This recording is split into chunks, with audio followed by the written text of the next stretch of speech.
Nous sommes le 17 novembre 1984. Michael Jordan joue son 11e match de la saison avec les Bulls contre les Philadelphia Sixers de Dr. J. Ce match n'a pas été fameux, puisqu'il fera un mauvais match globalement en marquant seulement 16 points, et les Sixers gagneront 109-100. Mais ce jour-là, le public avait les yeux rivés sur une mystérieuse paire de sneakers que Michael Jordan présentait pour la première fois aux spectateurs, la Air Jordan 1 Chicago. Il la reportera ensuite le 20 décembre 1984, et ce, jusqu'à la fin de la saison, ne réalisant pas encore qu'il avait à ses pieds sûrement la sneakers la plus populaire de tous les temps. Salut à tous, c'est Arthur Berondi, et aujourd'hui, on conclut la saga Air Jordan avec l'incroyable, l'ultime Air Jordan 1.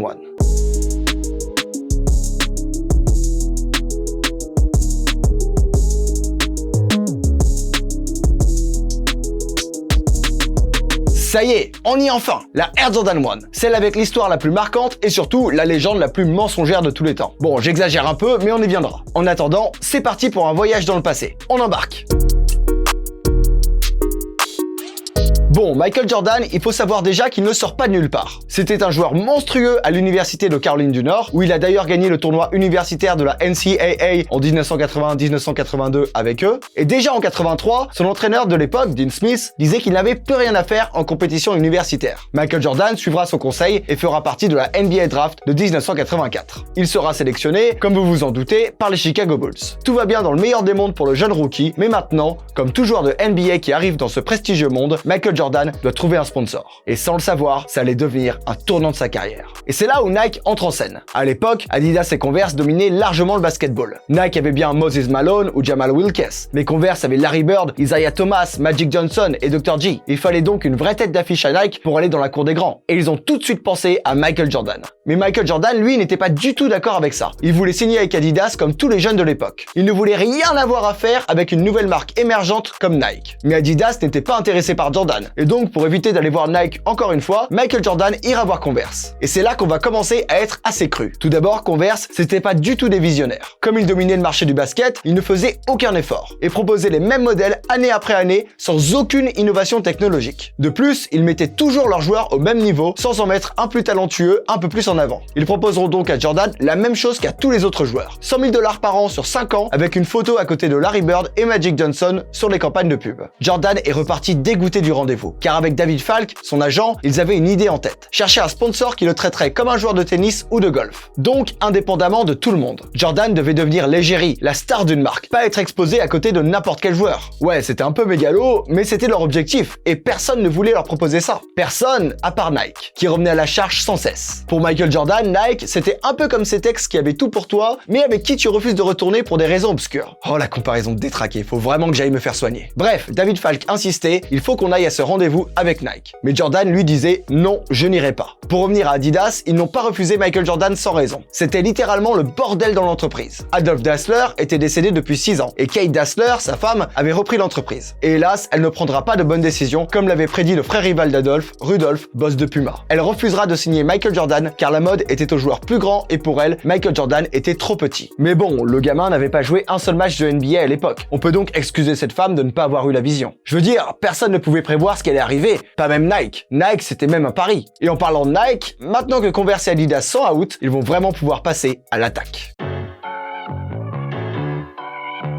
Sachant que Nike allait tout faire pour recruter Michael Jordan, les légendaires Peter Moore et Rob Strasser se sont directement mis à imaginer ce que pourrait être la paire de Michael Jordan. Enfin, pas directement, puisqu'au départ, Nike voulait 3 joueurs avec une enveloppe de 500 000 $ par an. Mais Sonny Vaccaro, leur expert en basketball, leur dira « Vous n'avez besoin que d'un seul joueur, c'est Michael Jordan. Il sera votre star, votre jumpman qui sautera haut dans les airs. » Nike écoutera donc Sonny Vaccaro et tentera le tout pour le tout avec Michael Jordan. La première rencontre aura lieu lors des JO de 1984 à Los Angeles, chez Tony Romas à Santa Monica. Encore une fois, Jordan était réticent et ne voulait pas y aller. Mais ses parents lui ont dit « Bon, maintenant tu commences à nous saouler, hein. T'y vas, sinon c'est coup de savate dans la tête. » Bon, j'exagère un peu, mais ça devait pas être si loin que ça, puisque la légende raconte que ses parents l'ont quand même forcé à y aller. Et là, c'est la surprise. Nike proposera un contrat jamais vu auparavant. 500 000 $ par an sur 5 ans, alors que le plus gros contrat de tous les temps s'élevait jusque-là à 100 000 $ par an sur 5 ans chez Converse. Et là, vous vous dites, ça y est, il ne peut pas refuser une offre pareille. Eh bien si, mais Nike ira encore plus loin. Il lui dévoile qu'ils veulent lui faire sa propre sneaker, sa propre marque au sein de Nike. Il voulait le mettre en avant comme leur star numéro 1, comme il l'avait désiré au départ avec son agent. C'était dingue. Tout le monde hallucinait de voir Nike autant miser sur un jeune rookie qui n'avait rien prouvé en NBA. S'il se plantait, c'était la fin de Nike. Mais Michael Jordan n'acceptera pas tout de suite, jusqu'à ce que sa mère entre en scène et lui dise d'y aller. Et comme un bon garçon qui écoute sa maman, Michael Jordan ira contre sa volonté de départ et signera le contrat de Nike, finalement convaincu par la marque au swoosh. Mais on n'est pas encore au bout de nos surprises.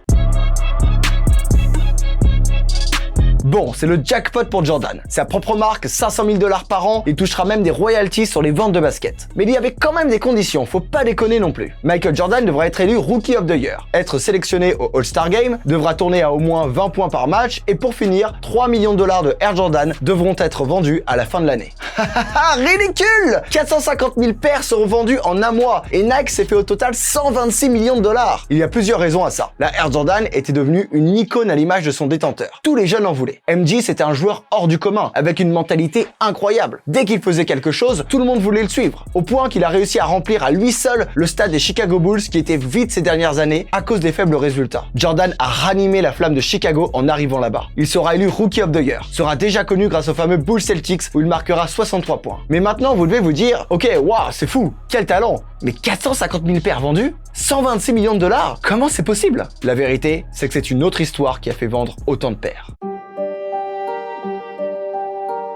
Qui que quoi? Ok, j'arrête de faire semblant, tout le monde connaît cette légende. Mais je vais quand même en parler. À l'époque, tout le monde portait des chaussures blanches sur les terrains de basket. Et Nike, en grand rebelle, décidera d'aller totalement contre ça, en designant une chaussure en noir et rouge. Il voulait devenir des précurseurs et surtout montrer que Michael Jordan était unique. Il allait être le seul joueur à porter ses couleurs sur un terrain de basket, des couleurs qui en plus rendent hommage au maillot extérieur des Chicago Bulls. Michael Jordan entre donc sur le terrain avec des Air Jordan 1 Bread et coup de théâtre, à la fin du match, les Bulls reçoivent une lettre de David Stern, commissaire de la NBA, disant qu'il interdisait Michael Jordan de porter cette basket sous peine d'une amende de 5 000 $ par match. Pourquoi? Parce que les couleurs de celle-ci ne respectaient pas les règles de la NBA qui imposaient d'avoir un minimum de blanc sur chacune de ses chaussures. Nike avait heureusement aussi conçu la Air Jordan 1 Chicago, qui elle était conforme aux règles. Mais qu'allait-il faire de toutes les Air Jordan 1 Bread déjà produites? Eh bien...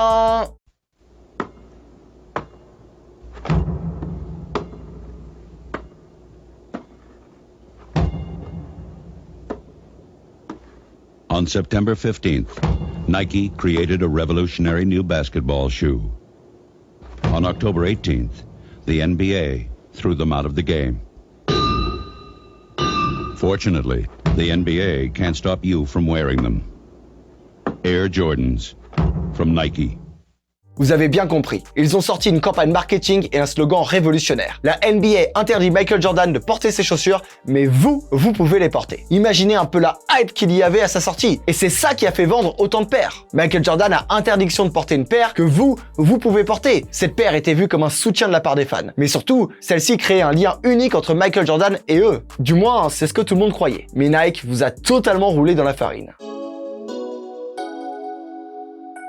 Bon, il est temps d'arrêter le bullshit et de démanteler le storytelling de Nike. Parce que oui, la moitié de ce que je vous ai raconté dans la partie d'avant était totalement inventé de leur part. Tout d'abord, il faut savoir que la Air Jordan n'était pas prête lors de l'arrivée de Michael Jordan sur les terrains de basket. Michael Jordan portait donc des Airship noirs et rouges. Et devinez quoi? La fameuse lettre a été envoyée alors que Michael Jordan portait des Airship et non des Air Jordan, qui n'a rien à voir avec cette histoire d'interdiction. Et en parlant de cette lettre, la légende dit qu'elle interdisait Michael Jordan de porter la paire sous peine d'une amende de 5 000 $ à chaque match que MJ jouait avec. En vérité, ces règles au niveau de la couleur existent, mais Nike les a un peu toutes fusionnées pour créer la légende. Car non seulement l'amende de 5 000 $ était une pure invention pour cette paire, mais en plus, la lettre était un warning et non une interdiction. Encore plus fou, Michael Jordan, à part au All-Star Game, n'a jamais porté les Air Jordan 1 Bread sur un terrain de basket. Donc, comment interdire une paire qui n'a jamais été mise en scène sur un terrain de basket? Bref, la légende n'a pas été totalement inventée non plus, car si la Air Jordan 1 Bread était prête au début de la saison, elle aurait bel et bien été interdite, puisque c'est les couleurs qui dérangeaient. Mais bon, ce n'est pas le cas, et la légende a été au final bien cuisinée à la sauce Nike. Si vous voulez en savoir plus, allez voir le documentaire Unbanned: The Legend of AG1, qui contient une interview de David Stern qui parle plus en détail de cette histoire. Quant à nous, il est temps de retourner en 1998 pour conclure notre longue série.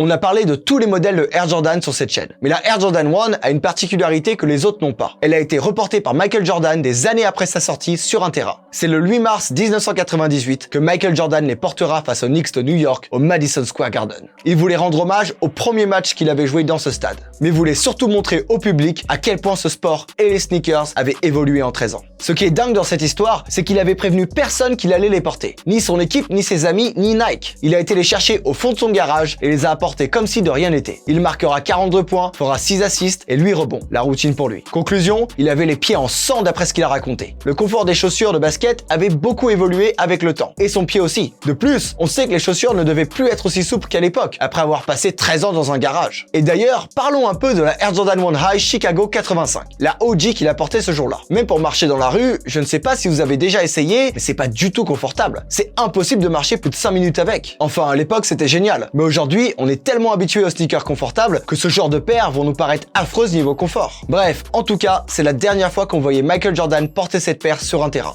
Et ça sentait le clap de fin pour beaucoup de fans. Mais alors, la question qu'on peut se poser maintenant, c'est quelle place a cette paire de nos jours ? La Air Jordan, c'est la sneaker. Quand on pense sneakers, on pense directement à cette paire. Surtout si on a vécu dans les années 80. C'est la paire qui a tout changé. C'est elle qui a créé l'engouement, le concept de rareté, la mode de collectionner les chaussures, la forme des paires hautes. C'est l'inspiration ultime et universelle. Aujourd'hui, sans elle, la sneaker n'en serait pas là où elle en est. Bien sûr que ça existerait, mais je suis persuadé que l'engouement que suscite la Air Jordan 1 aujourd'hui est en grande partie responsable de tous les autres engouements. Et pour preuve, elle a le droit aux collaborations les plus rares et chères de l'histoire. On peut citer les Air Jordan 1 Off-White comme la Chicago, la NRG ou la University Blue. Aussi la Union, la Travis Scott Fragment, la Colette et pour finir, la Dior, la première paire de sneakers, disons normale, pas venant directement d'une marque de luxe, qui se vend à tel prix en retail. Déjà 2000 $ de base et comptez plus de 10 000 $ en resell. Il n'y a que la Air Jordan 1 pour avoir fait ça. Et d'ailleurs, il n'y a que la Jordan Brand pour avoir réussi à provoquer un tel engouement sur chacun de leurs modèles. Mais alors, on en vient à un point plus personnel entre vous et moi. Il concerne certes la Air Jordan, mais aussi la chaîne. Pourquoi avoir fait cette série de vidéos sur Air Jordan ? Pourquoi ce modèle et pas un autre ? Eh bien, comme déjà expliqué, ce modèle est quasiment à l'origine de l'engouement autour des sneakers. Mais surtout, il le maintient toujours. Car les dernières collaborations dont je vous ai parlé, elles sont récentes et ne sont pas sorties au moment où Michael Jordan jouait. Et pourtant, comme vous le constatez, elles sont déjà légendaires. Il me paraissait donc impératif de montrer d'où vient cette demande si forte qu'ont les gens pour la Air Jordan aujourd'hui. Le message que j'ai envie de faire passer à travers cette série de vidéos, c'est le suivant. N'allez pas critiquer les gamins qui portent ces paires sans savoir d'où elles viennent vraiment. Éduquez-les plutôt, avec bonté, comme j'essaye de le faire tous les jours avec ces vidéos. Apprenez-leur ce qu'est la culture sneakers, d'où elle vient vraiment. Donnez-leur des anecdotes. Ne prenez pas les gens de haut lorsque vous les voyez parler de choses que vous connaissez déjà. Soyez bons et soyez d'accord de partager votre culture sneakers avec n'importe qui. Parce que c'est seulement ainsi que nous parviendrons, année après année, à transmettre l'héritage que cette légende du basket nous a donné. Merci pour tout, Michael.